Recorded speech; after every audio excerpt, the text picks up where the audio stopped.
Hello students, मेरा नाम है आकाश भूषण और आज का जो नया टॉपिक है वो है प्राइवेटाइजेशन। ग्लोबलाइजेशन की वीडियो मैंने पिछले वीडियो में डाल दी है, उस टॉपिक को आप वहां पे देख सकते हो। आइए स्टार्ट करें। तो प्राइवेटाइजेशन का मतलब क्या होता है? देखिए 1991 में तीन चीजें आई। एक एल से LPG. L stands for liberalisation, P stands for privatisation and G stands for globalisation. तो प्राइवेटाइजेशन का मतलब क्या है? बेसिकली कि सिंपल उस टाइम पे 1991 से पहले सारी चीजें जो थी वो गवर्नमेंट किया करते थे। जो भी काम करना है गवर्नमेंट करते थे। कोई भी सेक्टर को होल्ड करना है तो गवर्नमेंट है, मतलब पब्लिक सेक्टर है। तो उन्होंने क्या कहा कि अगर सारा का सारा काम हम ही करते रहे तो सारे के सारे काम हमसे नहीं हो पाएंगे, और हुआ भी यही। बहुत सारी इंडस्ट्री जो है वो सिक इंडस्ट्री बन गई। सिक का मतलब होता है बीमार, तो उनसे वो चलाया ना जा सका। इसलिए उन्होंने सोचा कि अब हम यहाँ से डिसइन्वेस्टमेंट करते हैं। डिसइन्वेस्टमेंट का मतलब यहाँ से अपना रोल थोड़ा सा पीछे खींच लेंगे और हम प्राइवेट लोगों को भी आगे आने देंगे, ताकि कि वो अपना काम बहुत ही एफिशिएंसी से कर सकें, बहुत ही प्रोफेशनली कर सकें। तो प्राइवेटाइजेशन है क्या? तो इकोनॉमी को रिफॉर्म करने के लिए प्राइवेट सेक्टर्स की जरूरत पड़ी है यहाँ पे। ठीक है, प्राइवेट सेक्टर्स का होना जरूरी है। और रिड्यूस द रोल जो है, यहाँ पे देख रहे हैं कि जो रोल है पब्लिक सेक्टर का वो कम हो गया। और कम होने के बाद क्या है कि इसमें डेवलपमेंट में एक नया एक प्लान आउट होगा। तो यही स्ट्रेटेजी थी कि अगर पब्लिक सेक्टर जो है, गवर्नमेंट सेक्टर है, वो अपना रोल थोड़ा सा पीछे खींच लेती है तो वहां पे प्राइवेट प्लेयर्स आ सकते हैं और अपना काम अच्छे से कर सकते हैं। तो 1991 की ही बात है। इंडस्ट्रियल पॉलिसी 1991 में अडॉप्ट किया गया कि हम डिसइन्वेस्टमेंट करेंगे पब्लिक सेक्टर। डिसइन्वेस्टमेंट का अगेन मतलब समझा देता हूँ कि आप एज अ गवर्नमेंट अपने जो पैसे हैं वो क्या कर रहे हो, वापस ले रहे हो सेक्टर में से, और किसको मौका दे रहे हो? तो प्राइवेट लोगों को दे रहे हो। तो इसलिए ये चीज़ें की गई। और अगर किसी भी चीज में 51% की ओनरशिप होती है, अगर आपको जो है ये डिसइन्वेस्टमेंट का पता नहीं लगा तो आप फिर से समझ सकते हो कि गवर्नमेंट ने जैसे मान लो कि उनकी ओनरशिप 51% की है, तो वो ओनरशिप होगी गवर्नमेंट की और वही चला पाएंगे। उनसे ही सारी चीजें, रूल्स एंड रेगुलेशन जो भी है उनसे ही पूछ के करना पड़ेगा। बट इन्होंने क्या किया, 51% से गिराकर अपना जो है रोल किसको दे दिया? ओनरशिप दे दी तो प्राइवेट सेक्टर की जो है इनको सेक्टर दे दिया। तो यहाँ से देख सकते हो, it would result in the transfer of ownership and management of the enterprise to the private sector. तो ये था आपका प्राइवेटाइजेशन, जिसमें बात की गई थी कि गवर्नमेंट सेक्टर अपना रोल पीछे खींच लेगी और प्राइवेट लोगों को आगे काम करने का मौका देगी। नेक्स्ट आता है ग्लोबलाइजेशन। ग्लोबलाइजेशन का मतलब होता है इंटीग्रेट करना।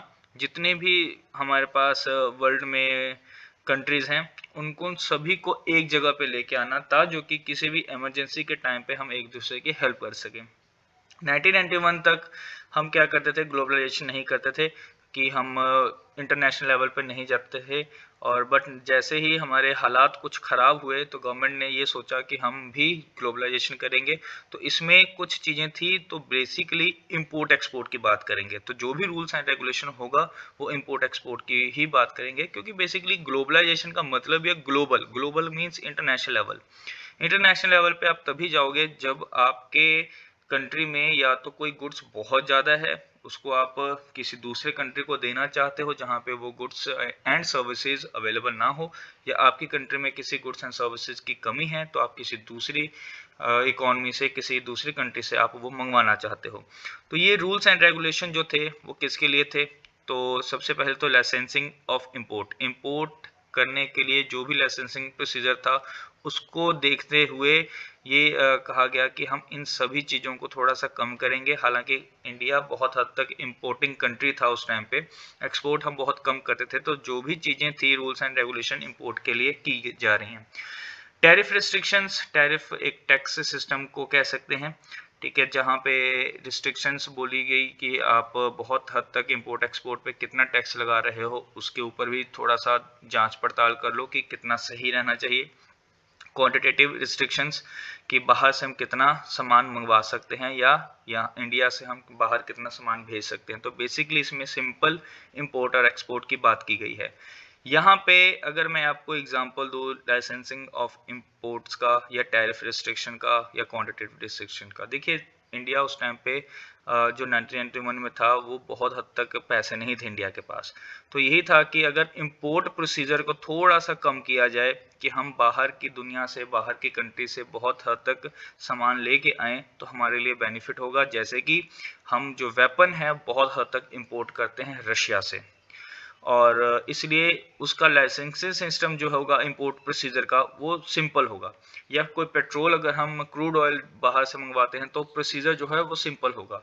टैरिफ, टैरिफ का मतलब टैक्स। अब जैसे कि गवर्नमेंट ऑफ इंडिया ने भी कहा कि टेस्ला जो है इंडिया में आना नहीं चाहती है, वो उन्होंने अपना जो है काम खोला है आपके साथ वाली कंट्री चाइना में, वहाँ पे प्रोडक्शन वगैरह होती है। तो उन्होंने तो यही सोचा कि भाई ठीक है, चाइना जो है एक डेवलप्ड ऑलरेडी नेशन है और इंडिया डेवलपिंग नेशन है, तो हम अपना सामान इंडिया में भी बेचेंगे और उसके साथ साथ चाइना में भी बेचेंगे। तो गवर्नमेंट ऑफ इंडिया ने यह कहा कि 100% टैक्स होगा। 35 लाख की गाड़ी होगी तो आपको इंडिया में कितने की पड़ेगी? 70 लाख की। तो ये टैरिफ है, ये टैक्स रिस्ट्रिक्शंस हैं। किसको अलाउ करना है, किसके ऊपर रोक लगानी है, ये डिपेंड करती है गवर्नमेंट के ऊपर, इकोनॉमी के ऊपर।